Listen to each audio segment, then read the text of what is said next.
बांधकाम कामगारांच्या संदर्भामध्ये सुप्रीम कोर्टाने आदेश दिलेले आहेत किंवा कलम 22 मध्ये नमूद केलेलं आहे की बांधकाम कामगार निवृत्त झाल्यानंतर म्हणजे 60 वर्ष झाल्यानंतर त्यांना पेन्शन देण्यात यावे। पेन्शन अनेक राज्यांच्या मध्ये दिलं जातं। आज सध्या नोंदीत बांधकाम कामगारांचं वय 60 वर्ष झालं आणि जर त्याची नोंदणी 1 वर्षाची जर असेल तरी सुद्धा त्याला पेन्शन आयुष्यभर दिलं जातं। केरळमध्ये, तमिळनाडूमध्ये, दिल्लीमध्ये, हिमाचल प्रदेशमध्ये, राजस्थानमध्ये, गुजरातमध्ये पेन्शन दिलं जातं। परंतु हे महाराष्ट्रातलं जे सरकार आहे, हे सरकार, मागचं सरकार यांनी या कायद्याची अंमलबजावणी करण्यासाठी कधीही मनापासून तयारी दाखवली नाही आणि जितका काही या कायद्याचा अंमल करण्याऐवजी कामगारांच्यासाठी मिळणारी उपकरातली रक्कम कशी हडप करता येईल हेच आतापर्यंत बघितलेलं आहे।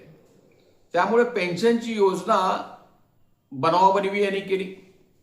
सुरुवातीला प्रधानमंत्री योजनेअंतर्गतची पेन्शन योजना लागू आहे म्हणून सांगितलं, ते त्यांचं चाललं नाही आणि नंतर इतक्या वर्षानंतर म्हणजे 1996 सालचा बांधकाम कामगारांचा कायदा आहे, 2019 मध्ये पेन्शन देण्याबद्दल सुप्रीम कोर्टाने आदेश केला आणि एवढं सगळं झाल्यानंतर यांनी 2025 मध्ये बांधकाम कामगारांना पेन्शन देण्याचा कायदा केलेला आहे, कल्याणकारी मंडळामध्ये मंजूर करून घेतलेला आहे। परंतु तो अशा पद्धतीनं केलेला आहे की पेन्शन कोणाला द्यावं लागू नये, म्हणजे जगावेगळा कायदा केलेला आहे आणि पद्धत अशी केलेली आहे की ज्या कामगाराची 60 वर्षे पूर्ण होतात त्यावेळेस त्याच्या पूर्वी तो 20 वर्षे जर या बांधकाम कामगार कल्याणकारी मंडळामध्ये सभासद असेल तर त्याला ते 1000 रुपये महिन्याला पेन्शन देणार। म्हणजे आता 20 वर्षे म्हणजे 2005 सालापासून आणि 2005 साली हा कायदा अस्तित्वातच नव्हता। यांनी 2007 साली नियम केले, 2011 सालापासून यांनी या कायद्याचा अंमल सुरू केला, तो सुद्धा पहिली 5 वर्षे काही अर्थ नाही अशी स्थिती होती। म्हणजे कायदा करतानाच चुकीच्या पद्धतीने केलेला आहे। तुमची जर 20 वर्षे जर झालेली असतील तर तुम्हाला महिन्याला 1000 रुपये मिळतील। तुमची जर कार्ड काढून 15 वर्ष झालेली असेल नोंदणी करून तर तुम्हाला 750 रुपये मिळतील आणि तुमची 10 वर्ष पूर्ण होऊन पुढे गेलेली असतील तर तुम्हाला 500 रुपये मिळतील महिन्याला। आता 2020 सालापासून यांनी ऑनलाईन पद्धत सुरू केलेली आहे, त्याच्या आधी ऑफलाईन पद्धत होती आणि 2020 पूर्वी यांच्याकडे रेकॉर्डच नाही आहे, गेल्या 5 वर्षाचाच रेकॉर्ड आहे आणि त्याच्यामुळे की एक फार्स केलेला आहे म्हणा, फसवणूक केलेली आहे म्हणा, यांच्यात हिंमत असेल तर त्यांनी सांगावं की हा कायदा त्यांनी जाहीर करून 1 वर्षाचा कालखंड होऊन गेलेला आहे, किती कामगारांना त्यांनी पेन्शन दिलेलं आहे याचं उत्तर नाही असं आहे। तरी सुद्धा माझं असं म्हणणं आहे की कामगारांनी आता अफिडेविट करावं।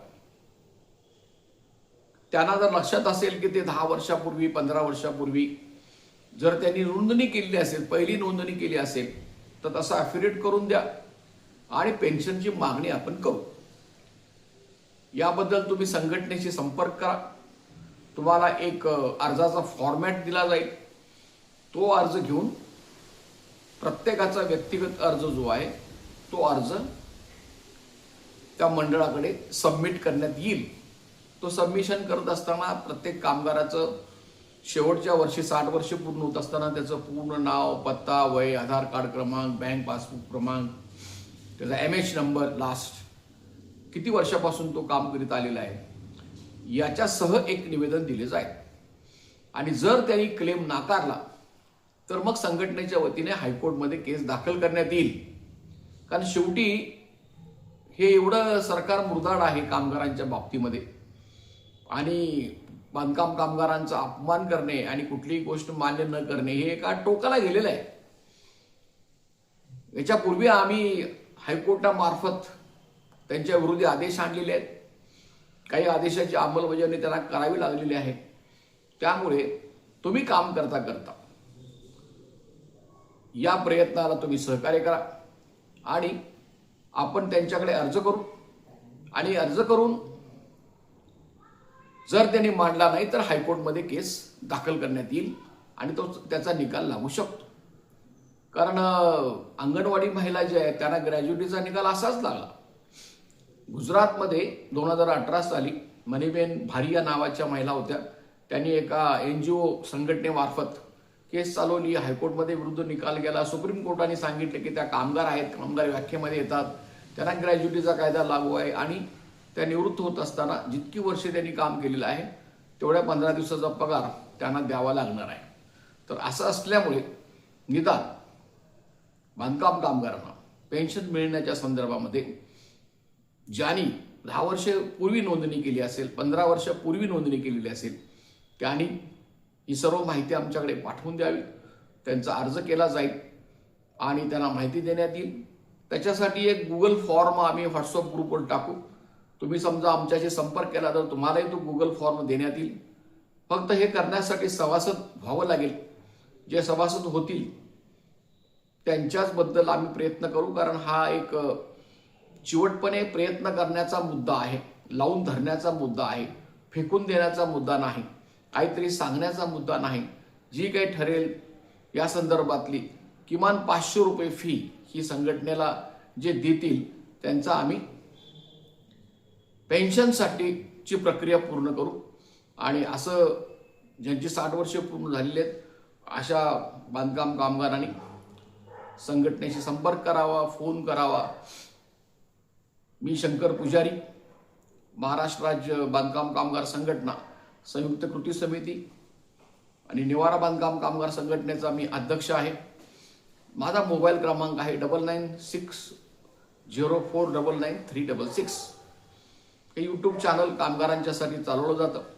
ते तुम्ही विनामूल्य असल्यामुळे सबस्क्राईब करा, फॉरवर्ड करा, लाईक करा आणि पेन्शनसाठीचे अर्ज सर्व एकत्र करा एवढी विनंती करून मी आजचं भाष्य जे आहे ते पूर्ण करीत आहे. धन्यवाद.